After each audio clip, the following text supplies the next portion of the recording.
December 8th, 2025. I am Manila Chan. Ted Rall will be joining us in just a moment, fresh off of Deprogram. Welcome to all you deprogrammers, and hello to everybody in the Rumble room. Always appreciate you guys being here, especially our regulars. So you are tuned in to the Ted Manila Information Show, TMI Show for short, because we do bring you way too much information. And there is the T of the show, Ted. So we do this Monday through Friday live at 10 a.m. Eastern time. So please be sure to hit that like button, the subscribe, the follow, the share, all that good stuff to help our little show continue to grow. Ted, I just want to point out breaking news. I am on tsunami watch for Japan. Wait, you personally? Yeah, I've been assigned to watch it. Okay. No, but well, let me know what you see. I'm like natural disaster fanatic. Like I didn't know that about you. I mean, I am too. I don't love natural disasters, yeah, but I find them super interesting. Yeah, I like try to go find like whatever their national geological or whatever. If it's geological, then I try to go look at their cameras, whatever country it could be, like Portugal or, in this case, Japan. Because the interesting thing is, so they had that big earthquake that just happened in Japan, I don't know, like an hour or two ago, but 7.2, that's a big one. Yeah. Big one. But a couple hours before that, Ted, did you hear that at like 5 or 6 this morning, there was a big earthquake northwest of Juneau, Alaska that registered over 7.0, but it was way deep underground. Huh.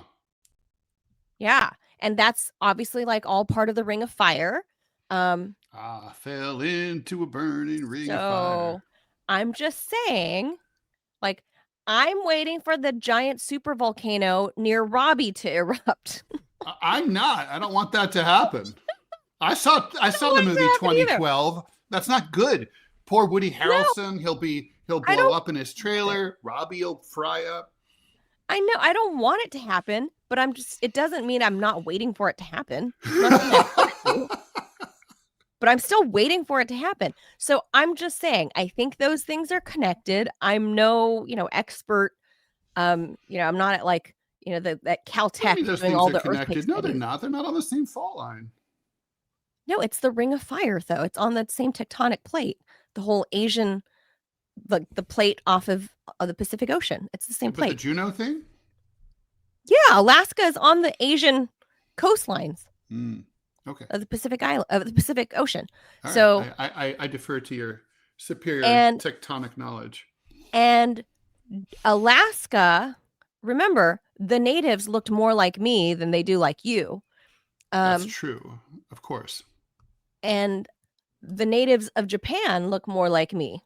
So, it's all Asian.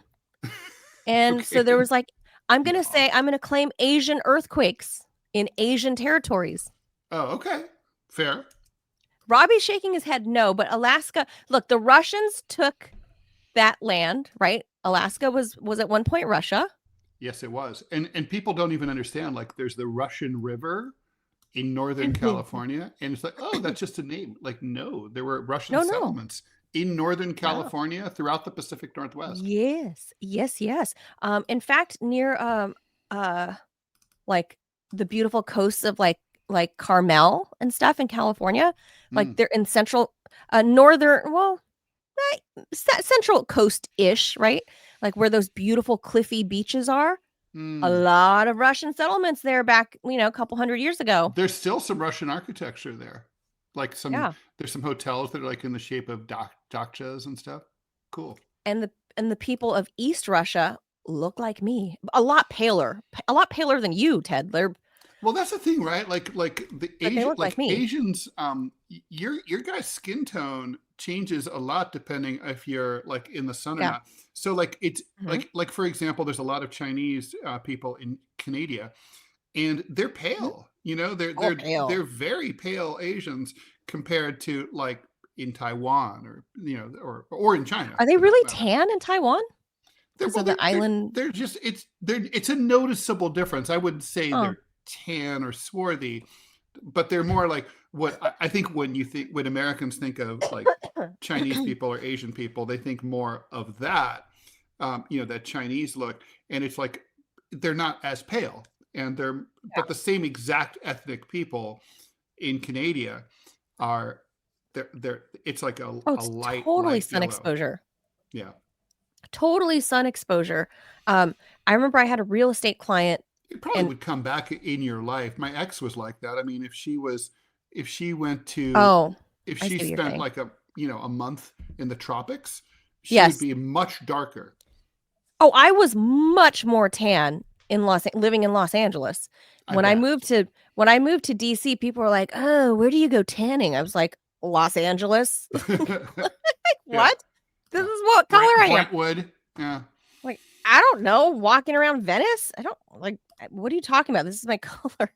So they're like, "Oh, okay." Because yeah, but now I'm this color. I'm like this pasty. It's not. You're in DC, and you don't get out much because you're here doing these shows. Yeah. Well, no, but the way the sun is here is just not. It doesn't hit the same as like. No, it just doesn't hit the same in Los Angeles. Because when I lived in Eastern Long Island, which obviously is not LA, but I spent a lot of time outdoors because I had a house, and so I was definitely tanner, and even I got tan through my shirt, right? Wow. Because you would get a different color tan though in LA just because of the way the UV rays come in. It's harsh there. It's really harsh. You'd come out a different. You would probably have more of a. Well, I spent a lot of time RFK in LA, Jr. and I was RFK Jr. color. Well, he's leathery. I mean, but that's because he's outside a lot with his falcons and windsurfing. Yeah. All the Kennedys do that. Yeah, and his foxes. Such a weird hobby. Well, I mean, it's one of those. You know what it is? Manila. It's like, you must know this. You know how you'll have let's say you and I go out drinking, and we should start a podcast about boogers, and we're like, that's so great, and then write it down. So clever. In the morning, it's like booger podcast. Like, nah, we're not talking about that ever again. You just you just don't do it, right? You're just like, it's an idea. And I think it's sort of like that. Like, as a kid, I was like, it would be so cool to have a fox and my own rhino so I could ride around. It's like, then you grow up and you're like, bad idea. And foxes, yeah, but a lot, bitey, kids are no. Falcons, dude, having a falcon, no. Falcon would be cool. He'd go hunting and swoop down on a rat. See, I feel like that about people who have, how hipsters be growing their own chickens, and they're like, oh, it's so cool. You have your own eggs. I'm like, if only there was a grocery store you could go to buy eggs at, or a farm stand if you want the fresh ones, right? No, but I get why they would do that. But look, but in downtown LA, a pain in the ass. You want to go on vacation? Who's taking care of your fucking gross when chickens? When I lived there in the hipster era, in 2010, 2011, 2012, around that time, 2013, the early 2010s, the hip thing to do, because we're all living in our artist lofts in downtown LA, right? On the rooftop. And I'm going to go ahead and give this up to Dr. Reese, that he influenced the whole of California into understanding the bee crisis that we're in, all the bees are dying. And Dr. Reese has written several, he's like a bee expert. So this is my second bee reference in just an hour. I was previously listening to the Searchers, that old group. And they have a song where it's basically the singer accuses a girl of being like an evil bumblebee. They're not evil. Anyway. So Dr. Reese has several books on bees, right? In downtown LA, you know what the hip thing to do was with these hipsters, besides crafting their own beer? You know what they were doing? They all had hives, bee colonies on the roofs of all these apartment buildings. Oh, that's cool. So it was strange because we're in downtown LA. Where are these bees going to go there get are their hives in New York City too, on people's roofs. Not everywhere, but they're around. So it was a weird hipster thing. Yeah. But that was the hobby. So you're either crafting beer or you're beekeeping in downtown LA in the 2010s. That was the weird thing. But we're not rich people. So I bet if they could, they would have been like, I'm getting a falcon, all these hipsters. But anyway, that's why RFK Jr. has that color skin, because he's lived his pretty much the whole of his adult life I'm in going to send LA. RFK to Central Asia. And, like I remember like talking to a different color there eagle too. hunter in Kyrgyzstan. And I asked him about falconry, and he's like, falcon is good training for a young child. But once you are of age, once you are 4 or 5 years old, you graduate to a real man's bird, the golden eagle, which has like an 8-foot or 10-foot wingspan. I mean, so they're like, once your testicles drop, golden eagles kill wolves. Okay, I mean, oh my God, they're hardcore. I don't know if I know what those look like, but basically what you're saying is the Central Asians are calling RFK Jr.'s hobby for a Pussy bitch style. for children. Yeah, that's right. Basically, they're like, oh, that's cute. You have small falcon. You got a little baby bird, like little very one, cute, little one. very cute. Like very tell cute, him Mr. when he Kennedy grows to be man to give us a call. Well, there you go, Ted. If you want more color, just take up falconry, I guess. But anyway, we're on tsunami watch. But Ted, that would really suck. Like the last time there was a big Asian area tsunami, remember in Thailand, it swept away all these. That was awful. Like there was. Well, you mean the Indonesia one, right? The Indonesia went into Thailand. It swept people out from it was huge. Oh, that one. The waves went as far west as Africa. They made it to Madagascar. Wow. Well, so tsunamis can be, a real threat to human life. There's a lot of variables. It has to do with obviously location, the direction of the quake, which Ted, the Japanese can't spare any more people. Was it a back and forth? Was it an up and down? Japan can't spare any more people. They can't be losing them to a tsunami. They got a population collapse. But the Japanese are very well prepared. They have tsunami walls along the coastline. They have a warning system. I was a little surprised that the really big one that happened, I don't know, what was that, 10 years ago, that one killed so many, that they were caught with their pants down, because they should have seen that coming. I mean, they have a sophisticated warning system. The Fukushima one. Well, yeah, like that technology fails you. I'm just saying. Technology fails you. Yeah, especially if you're a derp. Yeah. Well, yeah, don't go running towards the big wall of water. All right, let's get to our headlines. This first one's juicy, Ted. Very juicy. I don't know if you know this story yet, so I don't know if anyone knows the story, but it's good. Let's get to it. All right, let's hear it. All right, so we're continuing to talk about ICE, and Ted, you sent me an ICE story about the dogs, and you can comment, so you can add to this, okay? But this one hits close to home. So let me try to explain this, because the way it's written is weird. The mother of White House Press Secretary Karoline Leavitt, her nephew, the mother of the nephew, has come out swinging from inside ICE custody, blasting Leavitt for her, quote, disgusting attempts to paint her as an absentee parent. So what this means is Karoline Leavitt has a brother. The brother's fiance is this woman that was detained by ICE recently. How about that? Karoline Leavitt's own brother, she's the baby mama, she's from Brazil. She got detained by ICE. So Brazilian national Bruna, it's going to be like you and I are going to be on the air here, and we're going to be detained by ICE, on live television. It's and we're like, but wait, we're both born here. Wait a minute. Hey, there's some blonde chick who got taken away by ICE the other day. Remember that?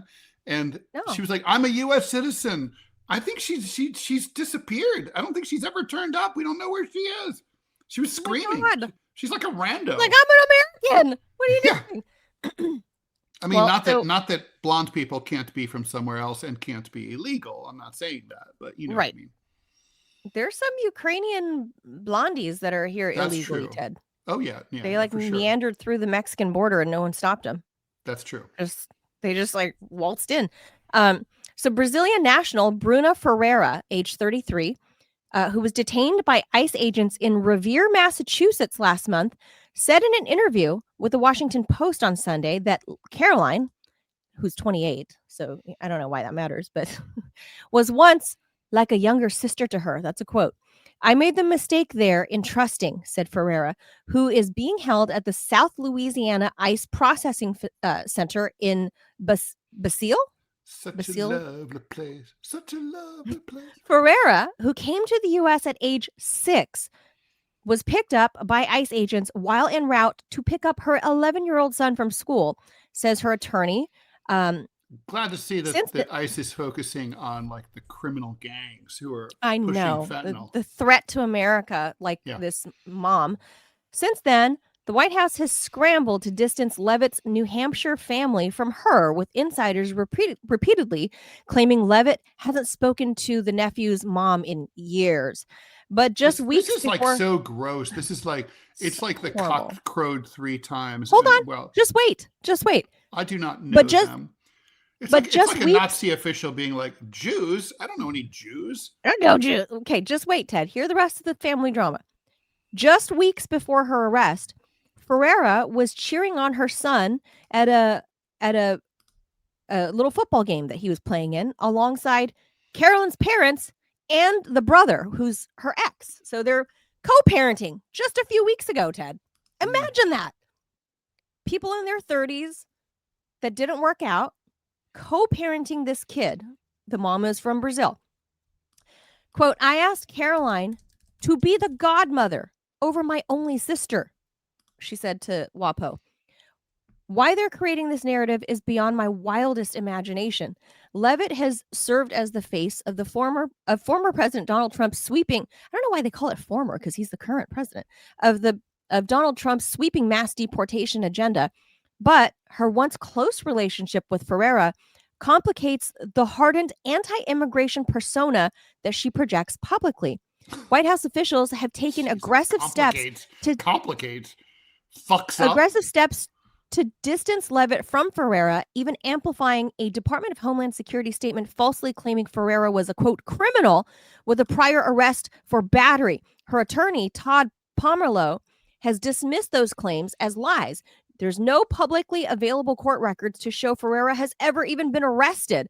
Leavitt's brother, Michael, Ferreira's ex-fiance. The administration just makes shit up all the time. Ferreira's ex-fiance, Michael, has also alleged that she never lived with the son, though he himself filed New Hampshire court records in 2015, listing them at the same address. They were engaged. So, I mean, that would make sense. And they have a kid. So, yeah.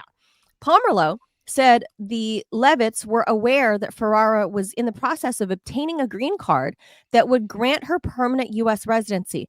Ferreira has lived in the country since age 6 and was granted protection under DACA, the Deferred Action for Childhood Arrivals, the Obama-era program shielding certain immigrants from deportation. The attorney claimed his client was targeted and alleged that Michael previously threatened Ferreira with deportation following their 2015 split.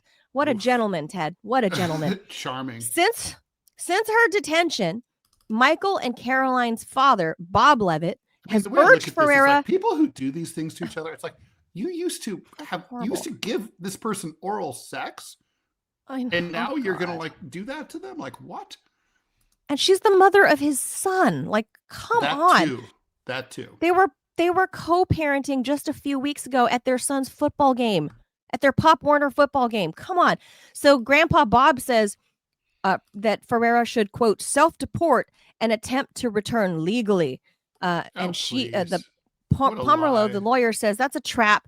Under federal law, that would ban her from re-entering the U.S. for 10 years, meaning she would never get to see her son. On Wednesday, a chilling video surfaced showing Ferreira being taken into ICE custody just a couple weeks ago. The 90-second clip shows her driving a sedan through a parking lot when at least 5 unmarked vehicles with tinted windows boxed her in. As Ferreira rifled through her purse for her license, her attorney said that one agent asked, "Are you Bruna?" With no warrant presented. By the way, you do not have to answer these questions at all. You don't have to answer any questions from any purported law enforcement officers except FBI. You do not. The FBI, you really do have to answer their questions. Her lawyer says, according to the camera footage they obtained, there was no warrant presented. The mass agents then ordered her out of the car, shoved her against a vehicle, and then handcuffed her within seconds. Another agent hopped into her car and stole her car. They haven't seen it since. She's off from Massachusetts into Louisiana, Ted. She hasn't seen her kid. They disappeared her. And this is Karoline Leavitt's, was almost her sister-in-law. But then, Karoline's brother, Michael and Bruna broke up in 2015, and he tried to get her deported then. What a dick. Can't argue with that. Like, what do you, God, like, how awful, Ted? How awful are these people that this is your own family and whether or not she was married to him is irrelevant. This is your family. She is the mother to your nephew, and Karoline's like, I don't know that bitch. I don't even talk to her. I don't know her. Like, do you know this Jesus of Nazareth? Who? What? And then you sent me that article with the dog, the ICE agents releasing the hounds. Well, there's several dog stories recently involving ICE. Interestingly, yes, the ICE recently deployed a dog to basically just randomly, like, hey, let's just like sick this dog on someone who's not even resisting arrest. Just basically, just because. And they're brown. Pardon? They're brown. Because they're brown. And then also ICE be shooting dogs now too. Oh no. Oh yeah. So this happened in El Paso. Brown people's dogs? This happened in El Paso about 2 months ago. So I showed up at a house in El Paso. They knocked, the father said, the son answered the door, and he said, oh, you can go in and look at the inside. We have nothing to hide, but please wait till I put my dog away in the bathroom, because he's a Rottweiler and he could be bitey. He's a big dog. The border agents then told the son to show ID. So the son went to his pickup truck to get his ID card. Border Patrol went into the house without asking. Remember, the guy gave consent. Right? Don't worry, I have nothing to hide. And the dog basically, the son had said that the dog was in the bathroom. Wait till I put the dog away. But the morons opened the door. Went into the bathroom. The dog, came out, and he was a Rottweiler, and they shot him. Fucking idiots. I hate all these stories. I don't know what happened to all the laws about how agents of the U.S. government are supposed to treat a civilian population, but I know they exist. How about just act professionally? How about just try that for a change? I know these laws exist, and I feel like there are job training manuals, right, on how you should behave, conduct, right? I feel like those are out there. Unless there's a new code of conduct as of 2025 for ICE that they can behave like it says to, line 1, rule number 1, behave like a total dick. Could that be?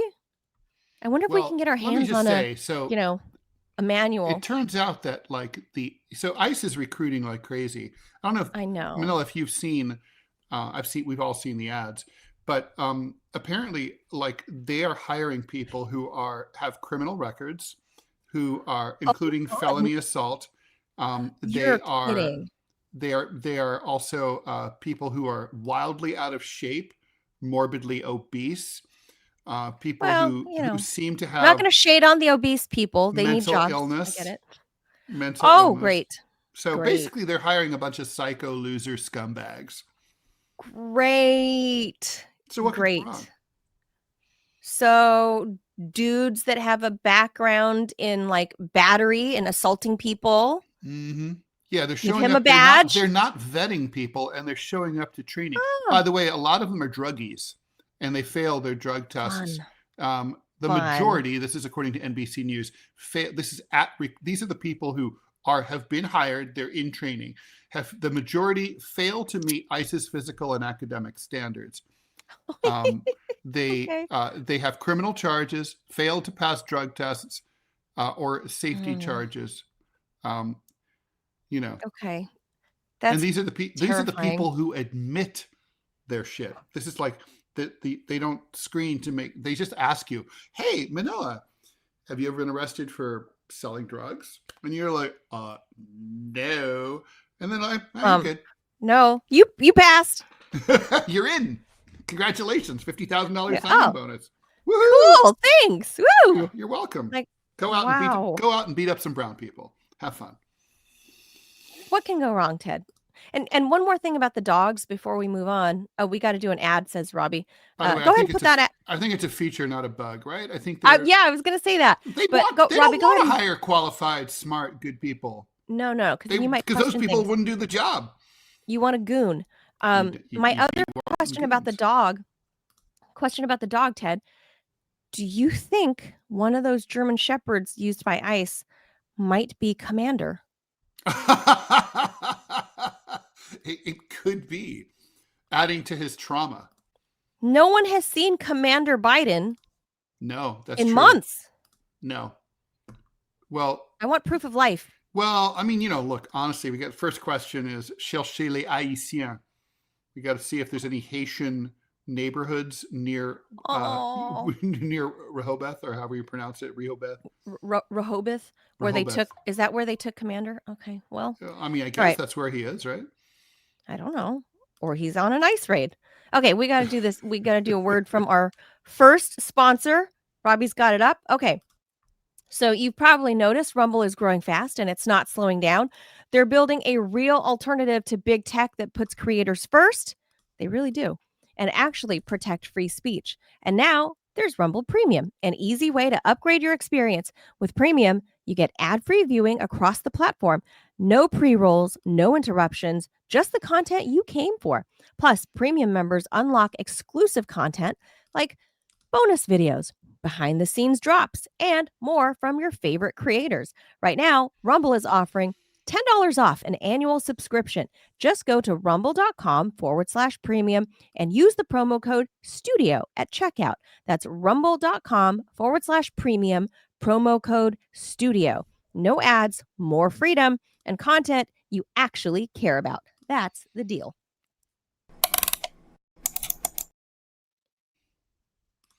Okay. And with that, Australia is moving closer to a sweeping new law.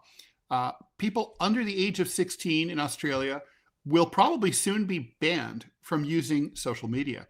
The proposal, backed this week by the Australian government and likely to pass, would force tech companies to verify users' ages and block underage accounts or face hefty fines. Social media platforms have to deploy robust age verification systems before they let anyone under 16 open an account.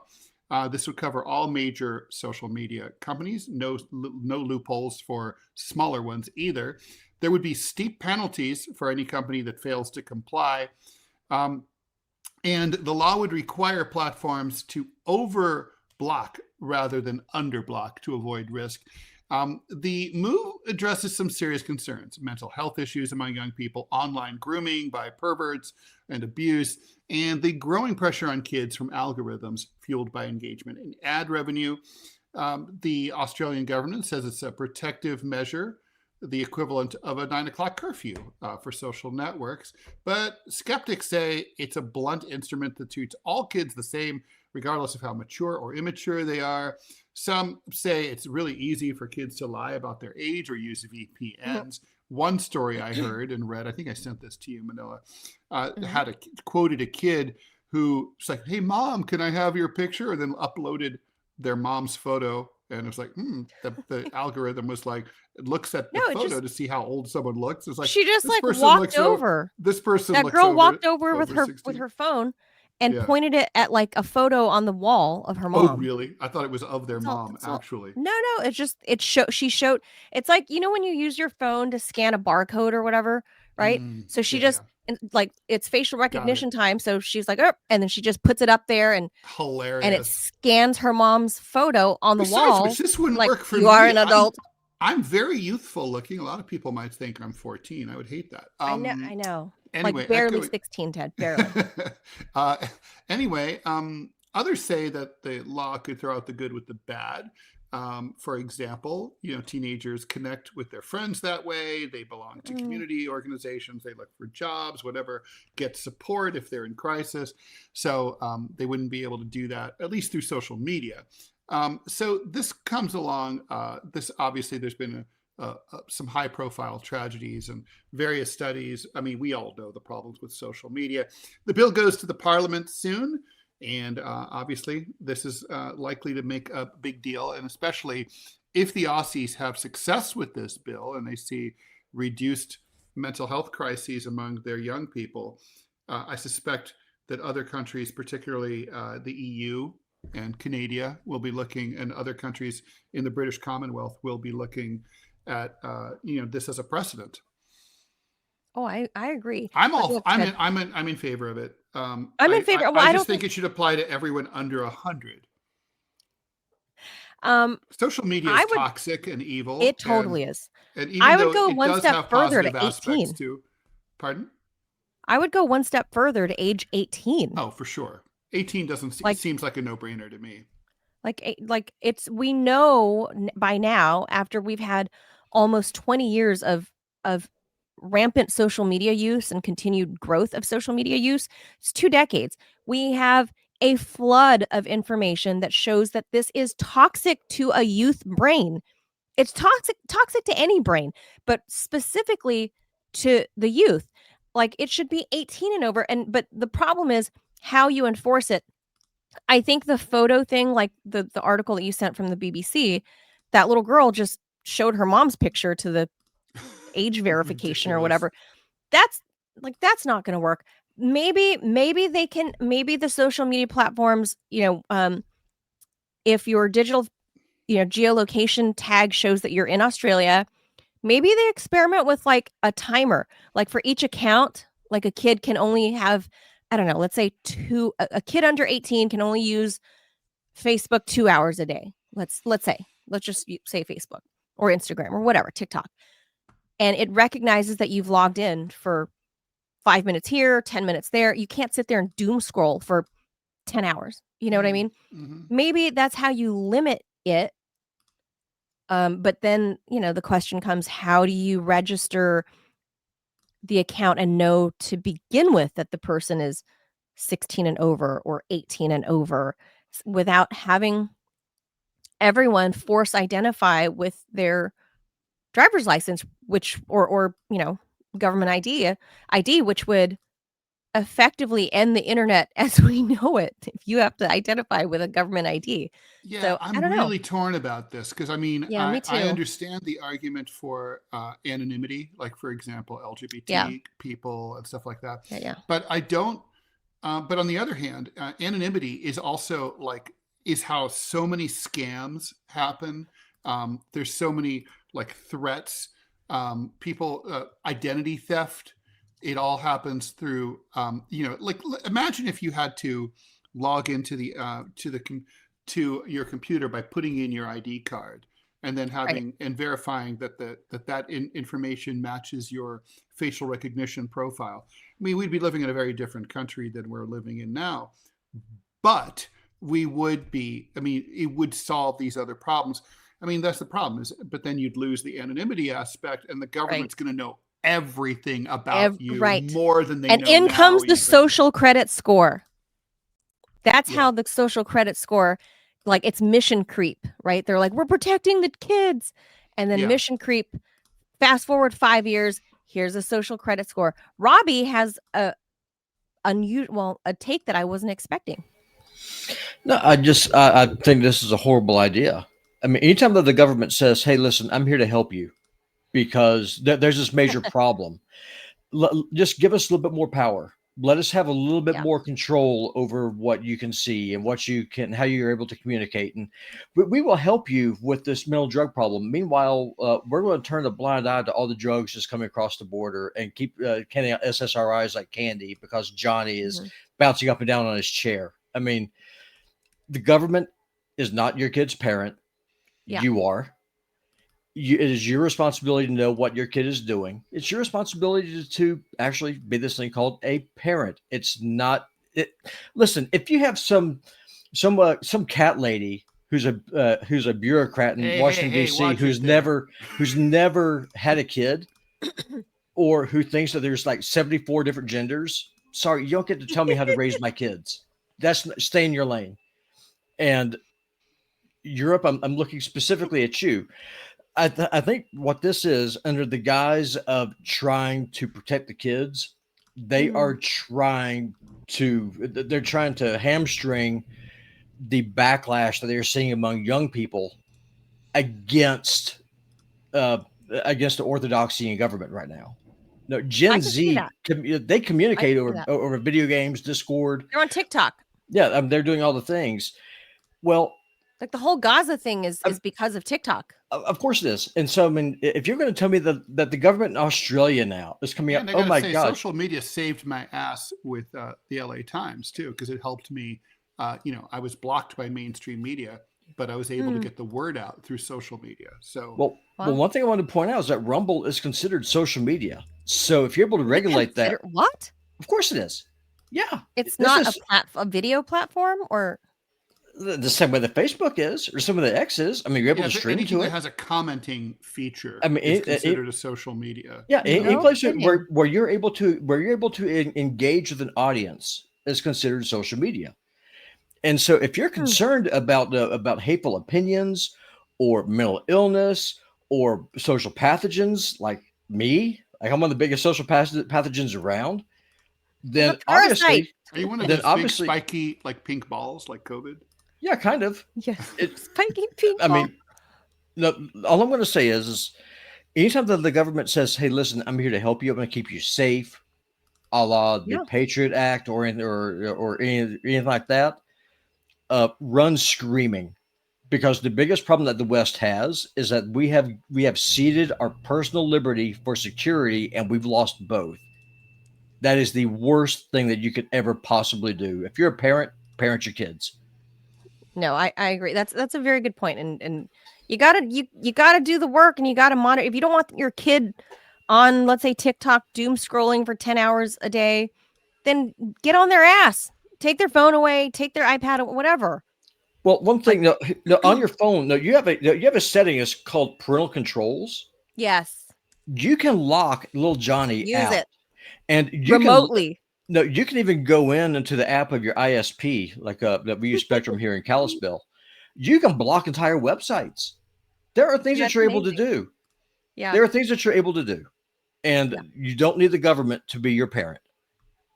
Yeah. I don't trust the slippery, like I like the idea, but I think the execution is going to be ultimately more heavy-handed on the rest of society. They're going to use it for, biometrics. They're going to use it for everything else. Like I said, the social credit score. Well, that's true. I mean, that's kind of like, how the state of, I think it's Texas, has imposed these kind of age type controls to look at porn sites like OnlyFans. Yeah. And basically, Montana has it. Does it? Yep. And what it does is basically what it's done effectively. Obviously the state legislatures who passed these laws knew this would happen, but they've basically killed the porn industries in those states, because adults who are legally allowed to watch them, who's going to go and log in and put in their driver's license information to say, like, that's right, I want to go look at extremefacesitting.com. I mean, you're not going to do that. So, I mean, wait, back in the day, well, I guess it's not as intrusive, but I guess back in the day, your local video store had that little back room, right? That had the little XXX room in the back of the video stores. Did they? I never went in there, but I mean, do they have someone carting Do they have someone carding you? No. The way it worked, it was not the room. It's like if you wanted to get a VHS X-rated tape, then obviously they're going to card you at the cash register to make sure you're 18. Okay. It's no different than buying, let's say, a porn magazine. If you were back in the day, you'd go to the cashier and if you looked young, they'd card you to make sure you could buy Penthouse or whatever. You're like, I want the Penthouse behind the cashier. The difference here is, and this is important, the only person who knew you were a gross, stinky sex pervert was the cashier. And he didn't record your driver's license or take an image of it. It's like, so you could look at it. If you wanted to be, anonymous, you could go to another part of town and buy this stuff and just leave. So it'd be like, it wouldn't be Robbie like coming in. He's like, oh, Robbie West loves buying Jugs magazine. Every month he comes in here and buys Jugs. He's the only guy that knows. It's home of the D cups, Manila. It's true. I think I'll go back to the producer land after this, but a good litmus test. Anytime the government says, hey, if you give me just a little bit more power, then this is something I'm able to help you with. I then imagine giving that power to my worst enemy, which would be either Ben Shapiro or Mark Levin. Do I want either one of those two buffoons having the power to dictate what information that I am able to consume? Yeah. If the answer is no, I'm with you on that. Then listen, freedom inherently has some risks. Freedom inherently has a cost. And also being a parent inherently has some responsibility. Do not surrender that power to people who hate you, because that's what you're doing. I think I'm with you. I'm with you on that. I think ultimately it's going to backfire and just do bad things for the rest of everybody. And the idea is nice. I wish we could de-invent social media, but we can't. I know. I know. Well, here's the thing, Ted. If we did, this show would not exist. That's true. I know. There's that too, but like I think when we're thinking social media, we're thinking but on the TikTok other hand, and Instagram and this show wouldn't exist, but I'd still be in 140 newspapers. So true. Would you? Yeah. I mean, think about that. Would you? Yeah, because newspapers were destroyed in part because of these big media, these tech companies stealing their content. Well, another thing that could have happened, like just say if social media never happened, what would have stopped the 2 or 3 major corporations from buying them all up and then killing them all anyway? Yeah, well, then we're talking about a situation like the acquisition, the Warner Brothers acquisition. Yeah, thanks for reminding me. That's the other breaking news. Did you see the Warner Brothers acquisition? Skydance Paramount is coming in with a hostile bid of $102 billion. That's breaking news. I think that's a pretty potent thing because President Trump over the weekend expressed some. I would say he's skeptical. He's not like opposed to, but he's skeptical to the Netflix deal because of the monopolization thing. He said that he's going to personally be involved in that, and I think he's right. He should be, and it's something I think it's clearly monopolistic. For sure. And I think this, but it's not any better that the Ellisons want to buy it. And actually, it is different. It is better. Netflix is more of a direct is more like a direct redundancy of killing a competitor, as opposed to the hostile bid, which is more generous to the shareholders, is also going to be. It's going to be, I think, likelier to be better received by federal antitrust regulators. It may still fail too. But I would say that one has the better shot of the two. They're outbidding Netflix by $20 billion. That's if you're a shareholder, you got to look. Wow. If you're a sizable shareholder, you have to take that very seriously. Yeah, that's either way. I don't think either of those companies should be allowed. I don't know who can afford to buy, Warner Brothers at this point, but I don't know who that would be, but how about you break them all apart into small chunks where Warner Brothers was a studio like they used to be back in the day, right? With like Daffy Duck and that's and Bugs Bunny. Capitalism is inherently monopolistic. And then, which is one of the reasons I hate capitalism. Discovery Channel used to just be Discovery Channel. It wasn't, it was its own thing. But I mean, I got to say, from a capitalist point of view, right? I have to say, I do not understand the logic of this. So you succeed in the marketplace, you build your company to become big, then of course you do what comes naturally. You buy your competitors, you get as much market share as you possibly can. And then someone says, oh, you're too successful now. Now you're a monopoly. You've won, and we're going to break you apart. It's almost like taking holding the Olympic Games every 4 years so that you can break the legs of everyone who comes in first, because it's not fair, because they run too fast. Phelps. Michael Phelps, you have swum way too fast too many times. You be too fast. It's not fair to everyone else. You're too much like a fish. You're like a dolphin. Right. You can't have this gold medal. I mean, so I don't know. I don't understand from a corporate point of view how. I don't know. I mean, it seems unfair to them, really. You told them, go out and be greedy and acquire everything, and now you and win, and now you have Gordon Gekko this bitch. Go out there and Gordon Gekko life. It's basically like, and I know the truth is it is a contradiction. It is hypocritical, and they're worried that commies like Ted Rall are going to finally convince everyone to have a revolution and overthrow them. That's all this is about. It's revolution be gone. But the corporations have figured out how to get around that. So what you do is that you just buy your politicians, and then what you do is that you sick them against your competitors. So cheap. So yeah, I mean, talk about cheap whores. Like we talk about French whores, cheap French whores in the last. In the last show, a crack hoe is has integrity and dignity compared to a politician. Oh, for sure. You could buy Ted Cruz for like $30,000, like with AIPAC. Like you can even smear his father and say that he killed JFK. Or what you could do is that you could tell the truth about the genocide going on in Gaza, or you could talk about Israel blowing up churches. Because let's be honest here, social media is like a gun. It is a tool, and it can either be misused or it can be used properly. That's true. And that's fair. Without social media, what's going on, our government's complicity in what's happening, we would not know. Well, and like I said, that is a statement of fact. And there are people like me who, you have an important word to get out, like I did about the LA Times, and social media couldn't be ignored. I mean, I'll always be grateful to it for that. So. These things are complicated, but it's sort of like a flamethrower drone. It's like, should everyone be able to buy a flamethrower drone? Even though a flamethrower drone could be used, let's say, near a certain former publisher of a certain major West Coast newspaper, that would be good. Ted, everyone should have the right to go to your local Walmart and buy a tank. Yes.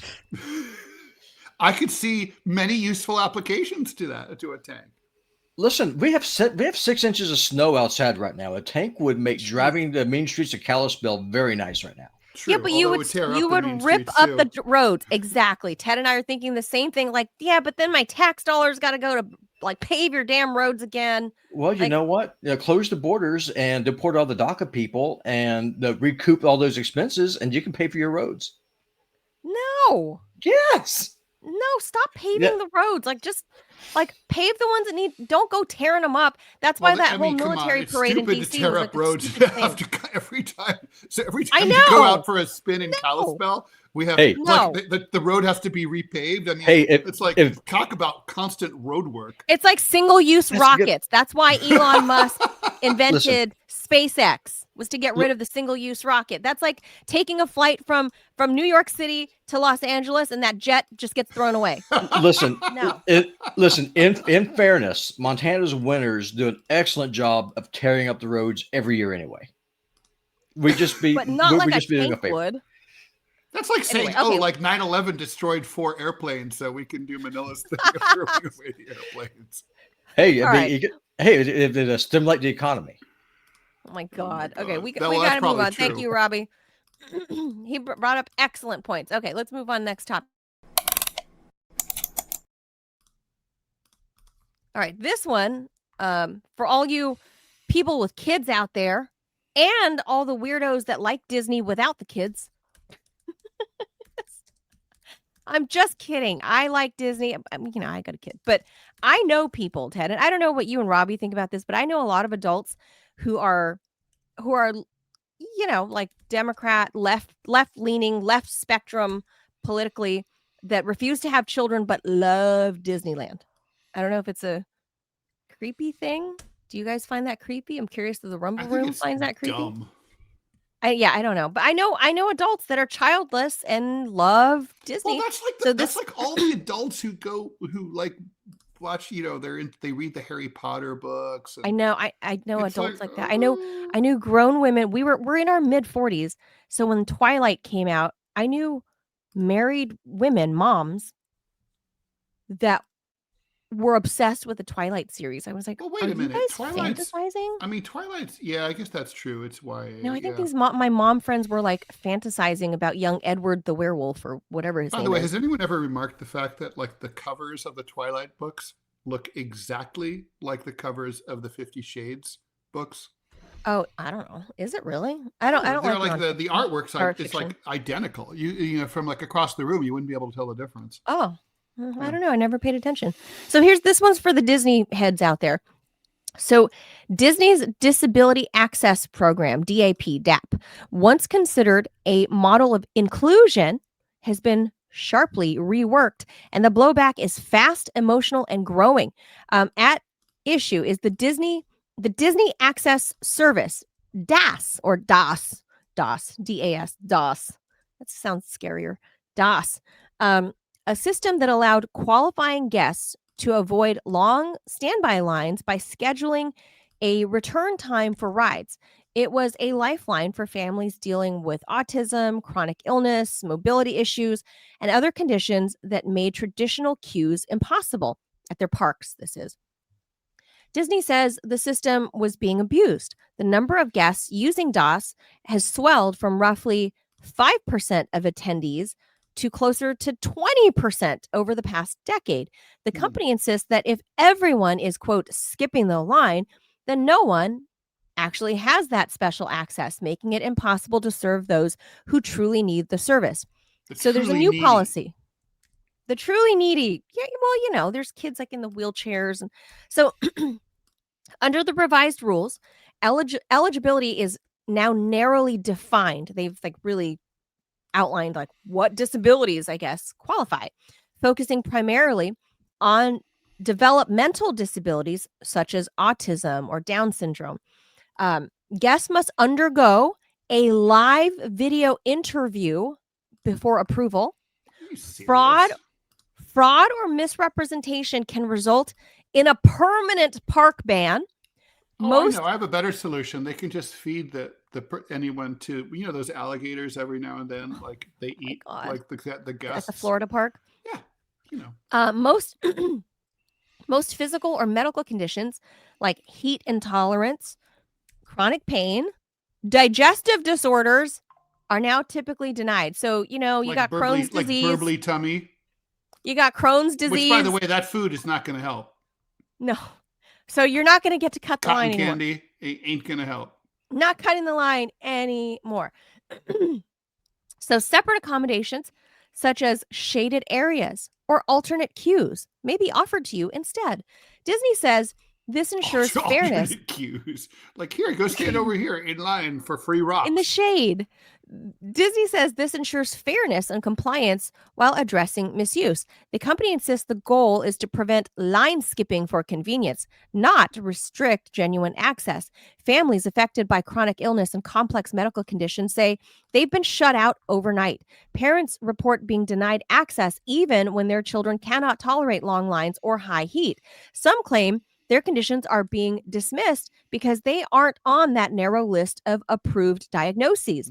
Disability advocates argue that the new policy favors only one type of disability, developmental, and ignores the need of guests with equally severe physical issues.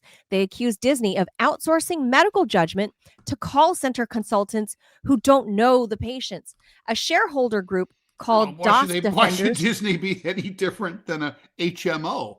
Where there's like, yeah, I know your doctor who's actually touched your junk says that you need this test, but you know, over here in Hartford, Connecticut, where in our sterile office at Conglomeracorp, we've decided that you probably could do without it. So Disney's decided a shareholder group called DOS Defenders has filed a proposal demanding an independent audit of the policy, public disclosure of criteria, reinstatement of broader access standards. A federal lawsuit claims Disney is violating disability law by limiting access to certain groups. Disney says the lawsuit misrepresents the program and that the company already complies with ADA requirements. The fight is more than theme parks. It's a debate over fairness, public space, and who decides what a disability looks like. Disney is trying to stop exploitation. Disabled guests say the cure is worse than the disease. The result is a cultural clash at the happiest place on earth, and everyone is waiting to see how it ends. So I guess Disney now says, look, it's a private, well, no, it's a publicly traded company, but it's a private business. It's not a government business, right? It's not a government park, right? It's not Mount Rushmore. It's a private park. They have, I don't know what their dress codes are, but I assume they have dress codes. They have, like clothes. Yeah, you can't be like running around naked with pasties on your boobs, from what I understand. So they can apply whatever rules they want as long as they meet the minimum requirements of like accessibility for ADA requirements, right? Like wheelchair ramps and stuff like that. It may not be nice, but they can decide who, like this is a special program for only people with black hair, Ted. Like if they decide that. I guess they could do. I don't know if they could do that actually though, because they're publicly traded. Is that the restriction? But look, as long as they're ADA compliant, like let's say a restaurant has to have a bathroom stall that can fit a wheelchair, right? It has to have the handlebar things and whatever around the toilets. As long as you have that, like that's, as long as you meet minimum requirements, I don't know that all these people that are complaining like, my kid is heat intolerant, I need to cut the line. I'm heat intolerant. Everybody's heat intolerant. Like, what? Because human beings are heat intolerant. Like, so everybody, like I saw that because I took my kid for his 5th birthday. We went to the original Disneyland a couple years back, and I saw all of these kids that looked perfectly normal cutting the line with this DOS program. I'm like, you did? Yeah. And I'm like, why? There's very evidently nothing wrong with those kids. The article also went on to say that there are people with the qualified disabilities, like people in wheelchairs and stuff like that, that their side hustle is they will be your disabled Disney tour guide, and they will claim you as their immediate family. Oh, but then you have to hang out with them and push their wheelchair around. Yes, and you have to. So the wheelchair person has to be your supposed family on your visit, but you'll get to cut all the lines because you're with that family member in a wheelchair. Manila, I'm always interested in systemic issues, and this is a systemic issue. And it's funny because my father took me to Disney World when I was, I think, probably 10 or 11. It was pretty new at that time. It was, I think, Epcot didn't even exist yet, and I hated it.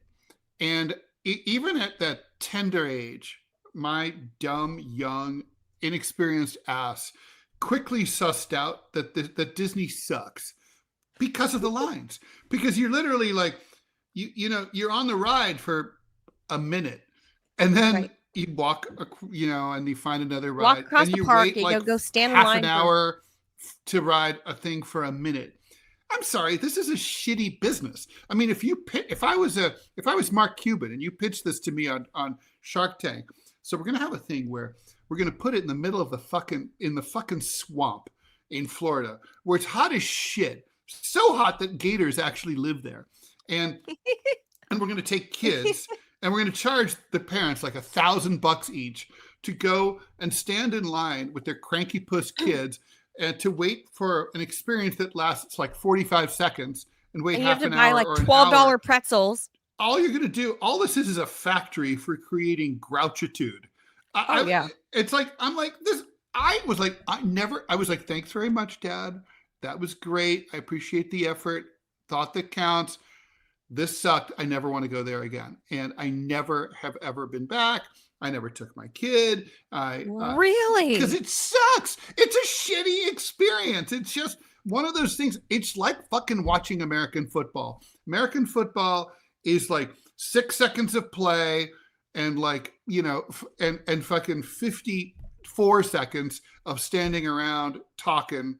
Like, well, they're measuring nothing the lines going on, measuring and patting each other on the ass, and that's it. So it's a shitty sport because it's not entertaining. Okay, and so, but you know, my kid didn't like Disneyland either. Disneyland, it sucks. And I mean, he enjoyed those couple of moments that he got on County things. Fair, so much better. Like, you get a bunch of tickets, you go, and usually there's not much. You can find a ride that you can just get right on. Like, you know, State Fair, much better. It's a better experience. Like, I'm all, you know, I mean, you can do an amusement park, like go to Six Flags, Great Adventure, like on a Tuesday morning, it might be okay. But like, you know, you can't do any kind of mainstream Disney shit. So all they're trying to do is put a lipstick on this patient testing pig. That's all they're trying to do. And it's also, I hate to say it, there should be no exceptions for anybody in terms of waiting through the lines. It's like, wow, Ted. Well, they have these passes like at these amusement parks. So not parks. Even the kid, even the kid that's there from like Make-A-Wish. The kid that's like dying. To skip the line. The kid that's like dying, all his hair's falling out from his chemo. He's got like 2 more months left to live. You want him to spend 2 hours in line to ride? You know what I would tell that kid? The Star Wars ride? I'd tell that kid, you've only got 2 months left. There's a million things you can do that are more fun than this. State Fair. But he wants don't go. It sucks. I think there's. Well, I've always wanted to go to Disney. That's because you're a kid and you don't know any better. I think there are exceptions to those kids, and those kids are fairly Americans obvious. Someday Americans are going to realize that Disney sucks, and they're just they're going to stop going. I'm not a huge Disney fan. I never was. My kid didn't love his experience because he was like, we're standing in line forever. And he was 5 at the time. And he's like, Jesus. Mom, these lines are so long. Yeah, it's brutal. I'm like, I know. It's fucking brutal. You know what made that kid happier? And now I know, because now I know what kind of kid he's 5 then. Now I know what kind of kid I'm dealing with. He was more excited because then we planned for his 5th birthday, not only the theme park, but then we were going to drive up the coast to San Francisco and see the Golden Gate Bridge and, you know, Sacramento and all of that. He was more excited about seeing the Golden Gate Bridge and the Capitol building in Sacramento than going to Disneyland. So I was like, what kind of nerd 5-year-old do I have? Like, all right, I guess. Like, that's look, a 5-year-old's not going to know about Disneyland unless they personally, unless some adult told them. Okay, so yeah, so just don't talk to your kids about it. It won't even come up. Yeah, he did not care for it, and he did notice other kids cut in the line, and he was like, "That's unfair." But he, you know, overall, he didn't care for it, and you know, obviously the parents are miserable. You're paying seriously like $15 for a fucking churro. That's the least of your problems. I mean, everything about it blows. I mean, even the fact that like seriously, it might sound like a minor indignity.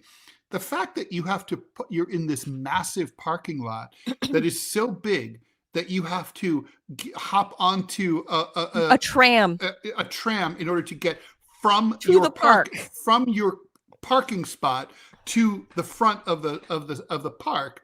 It's like, fuck that. I hate places like that. I mean, it makes a Costco look like a small intimate experience. It's miserable. It's so I'm watching the Disney. It's horrible. I'm watching the Disney fallout now because I find your children, you don't take them there. You don't take them there. Like, no. Look, I just want to see what happens here with because it's a known thing, right? Like that the Make-A-Wish Foundation, all of that. Oh, like yeah.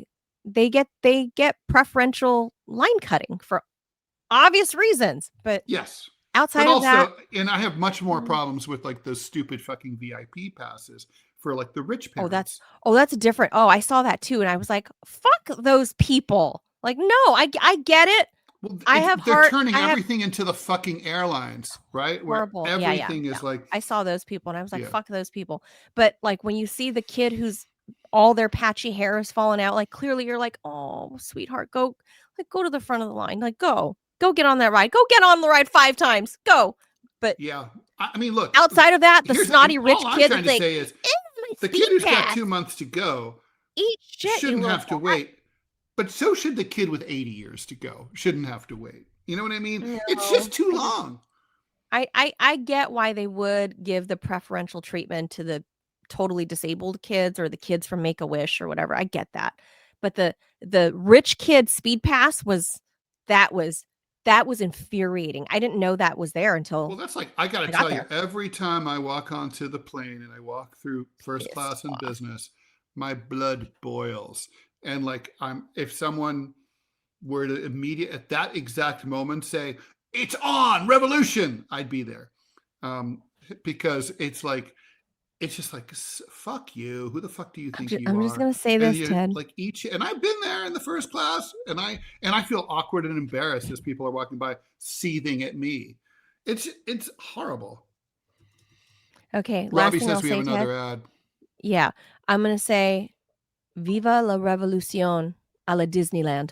Yeah, no, for sure. And parents, if you love your children, honestly, here's another way to put it. If you don't, this will close the deal. Take the $2,000 per person it's going to take you to fly and buy tickets and all that stuff and buy all the shit that you buy at Disney. Take that money. Imagine the stuff you could buy for Christmas for your kids for $2,000. I mean, $1,000. It's not cheap. I mean, you'll save money, and you can buy them gifts that they'll use. Take them to a national park. Take them to the Grand Canyon. Take them to Yosemite. Yeah, that's much cooler, and they'll remember that a lot longer. All right. Legendary. Oh, go ahead, Jaws it. Oh, we got to do our sponsor first. All right, go ahead. So that's a good sign. We got another sponsor. All right, looking for smarter ways to browse and enjoy your favorite content without ads? Get the Perplexity Pro bundle with Rumble Premium for just $19.99 a month when you sign up before December 31st. It's normally a $29.99 value. With Rumble Premium, you'll get an ad-free viewing experience across all your devices and access to exclusive premium content, no interruptions, just the video and streams that you love anywhere, anytime. Plus, Perplexity Pro boosts your productivity with unlimited research, unlimited uploads, exclusive member perks, and access to the latest and most advanced AI models for faster, smarter answers every day. Save 30% on this powerful bundle. Head to rumble.com/premium before December 31st to sign up and unlock your premium experience. Robbie, we should say, is are trying out Perplexity for us. What do you think so far, Robbie? It's interesting. It's like a AI powered search engine. So what's neat about it, if you're doing research for a topic, and I've been using it like the first time I used it was last Friday. It doesn't like ChatGPT does. Like if you ask it a question, say, hey, did this really happen? Or if you drop a link. Does it know that I exist, Robbie? It does know that you. Oh. It does know that you exist, and it also will share up to 20 links as sources to reinforce what is that's telling you. So I like that. Oh, so it brings receipts. Yeah. So for Google AI does that too, though, but not very well. Yeah, but Perplexity, what it does, it also searches foreign media that AI doesn't. So, for example, it will dig through Chinese media, Russian. It does a deep search all over the web, and it works really freaking well. Now, the downside to it is, if let's say, for example, if you wanted to help you write an article like I do, because I frankly I'm uneducated and halfway illiterate, as y'all know. So I use AI to help me polish up the articles I write on Pickaxe. Perplexity sucks for that, but it brings information. So what I do is I will copy and paste that over, and then I'll drop it with it in Grok. Okay. And then Grok will clean it up. And so I use those two together. But no, I mean, for a research show, it works great. And I also did some digging. And Joe Rogan, his team uses Perplexity to fact check guests in real time. I had heard that. That was the first time I had heard of what Perplexity was the Joe Rogan show. Yeah. And it looks like Rumble and Perplexity, they've actually joined together in a joint venture. And so Now you need AI now in this multimedia world, so it's interesting to see how that's going to work. I bet Perplexity is being applied right now as we speak to the live broadcast. Probably. I bet, I bet on the back end, if they're doing this deal together, I bet there's some other stuff happening. But all right, thank you for the update, because you've been using it a few days. Just curious to know if that's, if I should drop GPT, try Perplexity. I don't know. We'll see. It depends what you're looking for. I mean, if you're looking for research, and one thing's a Perplexity will let you do, I'll send you a link. I can actually give you a page for the TMI show that the three of us are able to use, and you don't have to pay for it. So just one person can pay for it, and then everyone that you can invite until collaborators. They figure that out, and then they'll stop that the way everyone. It's a feature. It's something that they promote. So don't do this. Oh, very cool. Okay, well, I have to check it out. Thank you, Robbie. Yep. All right, Jaws it. Legendary architect and designer Frank Gehry passed away Friday before the weekend at the age of 96 following a brief respiratory illness. The Canadian-American architect is generally considered the most decorated architect of all time, having won many of the industry's top awards during his career, known for his imaginative curving and unconventional designs. Gehry built an early rep for challenging traditional construction norms. Beyond the structures themselves, Gehry's designs gave birth to the Bilbao effect, the idea that a single architectural project can spark a revitalization in an otherwise declining urban center. The term comes from Gehry's Guggenheim Museum in Bilbao, Spain. I hope I'm pronouncing that right, which drew 4 million visitors and generated about $500 million in economic activity during its first 3 years, and got completed on time and on budget. His best-known buildings are the Walt Disney Concert Hall in LA and the Louis Vuitton Foundation in Paris. There's also a bunch of buildings in New York City and all around the world that are created by. Were you a fan? I like the other Frank Lloyd Wright. I was more of a Frank Lloyd Wright fan.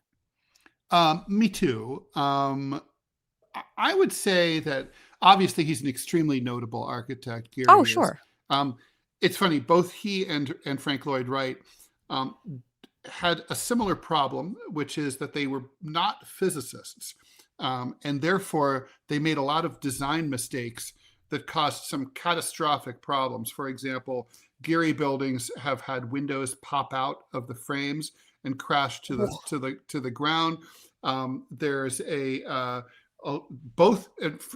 Frank Lloyd Wright famously would design buildings with little concern for things like the way rainwater would gather. So they tended to be prone to leaks. Falling Waters in Pennsylvania is famously falling apart. It's falling apart. Yeah. So, it's kind of a reminder. I love architectural blunders. They fascinate me. Aww. There's a building in Chicago that's turned effectively, the shape of it turned into a prism.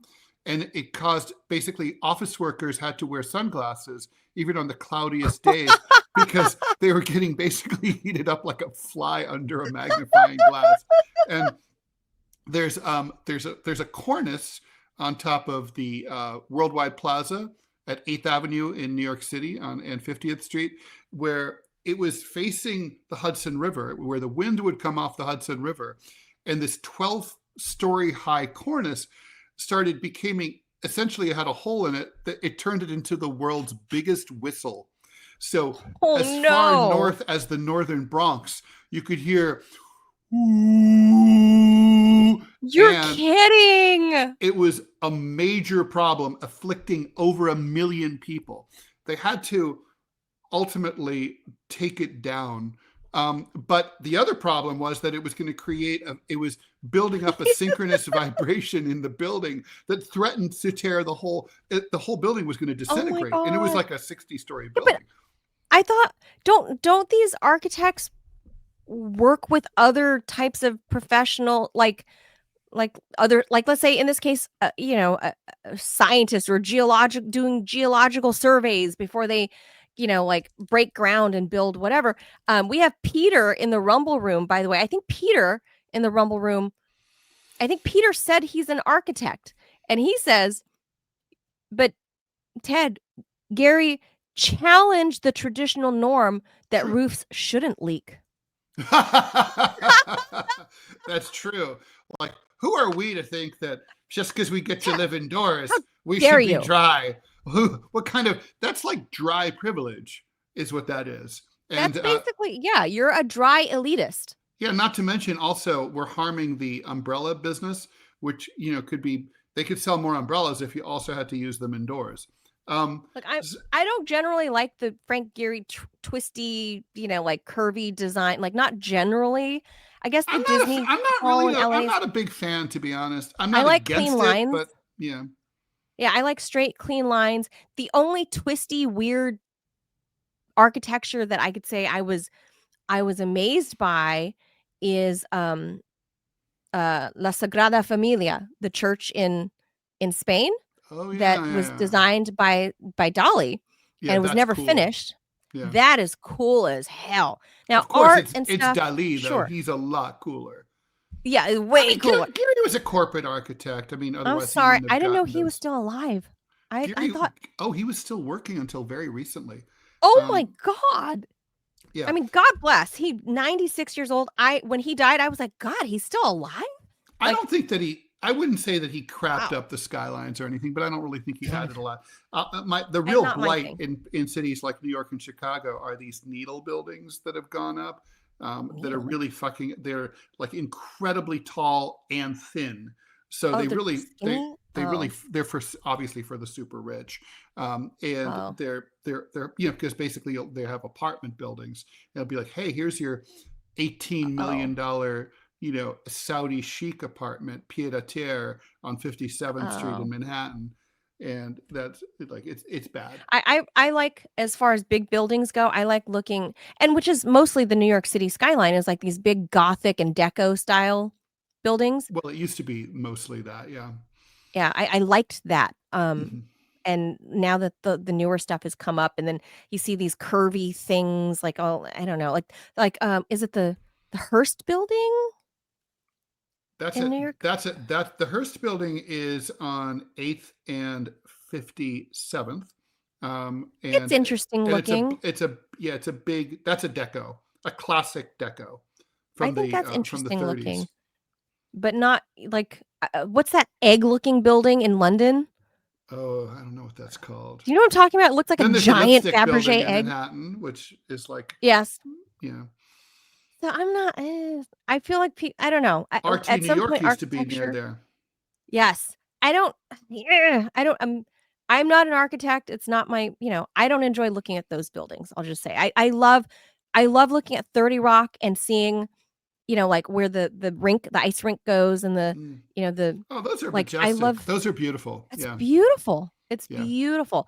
And I think that's, sure, it might look like it, you know, it's a page torn out of like Atlas Shrugged, but it's kind of cool. And these Frank Gehry, they look cartoonish and weird to me. And that's coming from somebody that loves Tim Burton. So I think what they're doing, to me, here's the thing about the Gehry buildings is they don't make a strong statement for me. What they look to me like they're intellectualizing, like, it's kind of like, you know, the singer Beck, like, let me show you all the bells and whistles. I'm so smart. Look at what I can do. And just for the sake of doing it. It's sort of like when Photoshop started. Every cartoonist, me included, tried to use all the effects that are in Photoshop because, look, we can.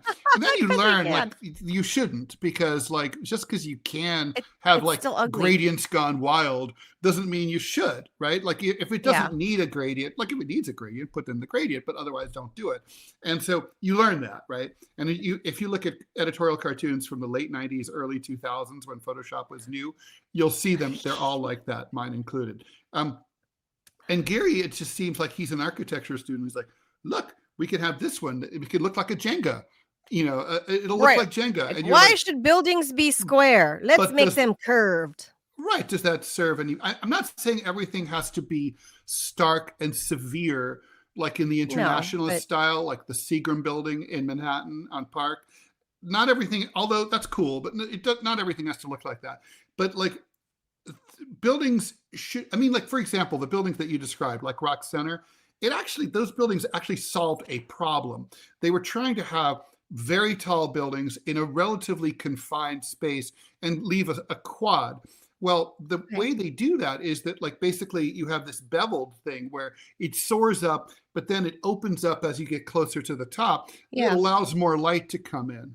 And so you're creating space, you're using a lot of space, but you're also, or like, for example, the Japanese guy who designed the original World Trade Center Twin Towers, he made the buildings white, and because they were big and ponderous, and he didn't want and so to offset that looming sense, so those are like design decisions that you make for a reason. Gary never seemed to do that. I mean, I'm curious to know, Ted, like, where the rainwater would pool. Wright had this philosophy of like using the terrain as it was, right? Like, sort of like making things meld in, or like, I used to go to the Frank Lloyd Wright Professional Center to see my orthodontist in Ohio, and like as a kid, and like it was embedded in a hill, and it was in the shape of a chambered nautilus. And you walked in at the mouth, and then you walked around in a spiral.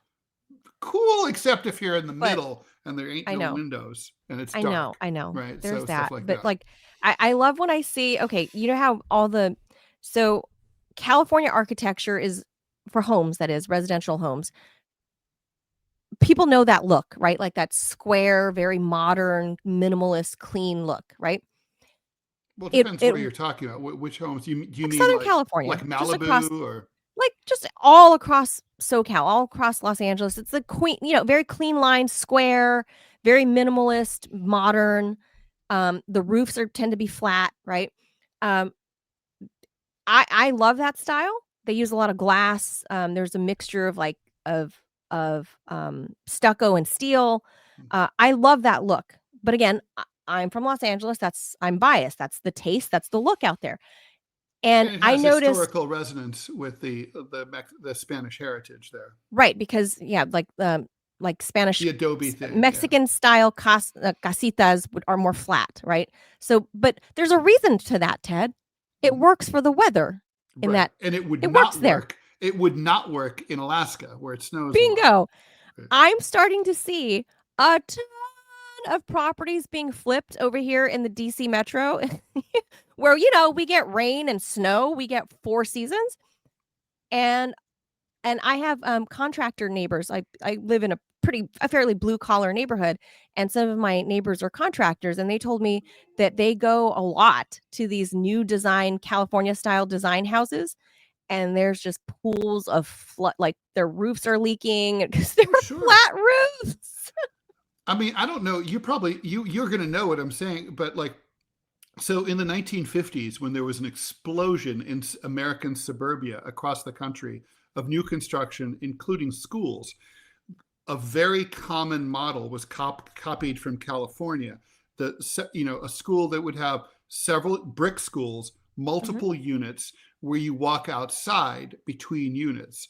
And these things went up all over the United States. My high school. That's how I went to school. Fairmount West High School in Kettering was like that. And it's like, but it was a California model, right? Flat roofs. In a place where it could snow 2 or 3 feet, and roofs can collapse.